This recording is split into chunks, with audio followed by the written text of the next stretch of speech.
এই সকালে 4টার সময় টিফিন করি, 11টা বাজে খড় সংগ্রহ করি।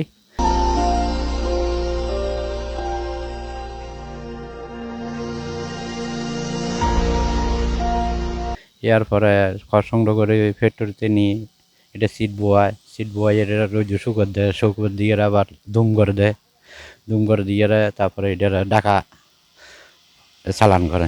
এই আচ্ছা, মানে এই গাছগুলো কাটেন কখন? 4টে 4:30টার দিকে সকাল সকাল, সকাল। হ্যাঁ হ্যাঁ, আর সংগ্রহ কয়টায়? এই 10টা 11টার দিকে। 10টা 11টার দিকে সংগ্রহ করেন। জি, প্রতিদিন কত লিটার পর্যন্ত ইয়া পান? এই এখন 22, 22, 24, 25 এরকম ঠিক নেই এটা।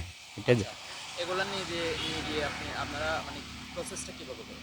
প্রসেস মানে ওই মানে যে জিনিসগুলো নিয়ে রাখেন কোথায় এবং ওইখানে এইখানে এইখানে ঠাঙ্গি আছে, তারপরে এইটা ঠাঙ্গি দিয়ে মানে এই ঠাঙ্গি ভিতর বসাইয়ে ইসিড মারি তারপরে এটা সিট হয়। আচ্ছা, সিট হইলে এটা ওই মেশিন দিয়ে রোলার মেশিন দিয়ে ডলে ইয়ার পরে মনে করেন রাবার হয়ে যায়। রাবার হয়ে যায়। এগুলো তারপর আপনারা কোথায় পাঠান? এটা ঢাকা, ঢাকায় পাঠান। হ্যাঁ ঢাকা পাঠাই।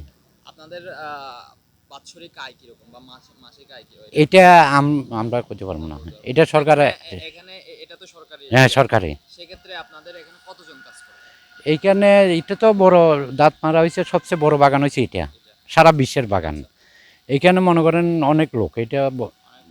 বলা যাবে না। আচ্ছা, মানে মানে হিসাব করা না হিসাব হিসাব করা করা যাবে না, কারণ অনেক বড় লোক, মানে সারা বিশ্বের ভিতর বাগান, বড় বাগান হয়েছে দাঁতমারা বাগান। আচ্ছা, এইখানকার আপনার ইয়াগুলার মানে এই গাছগুলার পরিচর্যা মানে রক্ষণাবেক্ষণের জন্য কি ধরনের ব্যবস্থা সরকার নেয়? সরকার ওই সিকিউরিটি গাঁট দিছে ইয়ার পরে মনে করেন এই দেখার জন্য মানুষ দিয়ে এই ছায় আর তারা মানে মানুষ। জিনিসগুলো হ্যাঁ ঠিক থাকে। হ্যাঁ।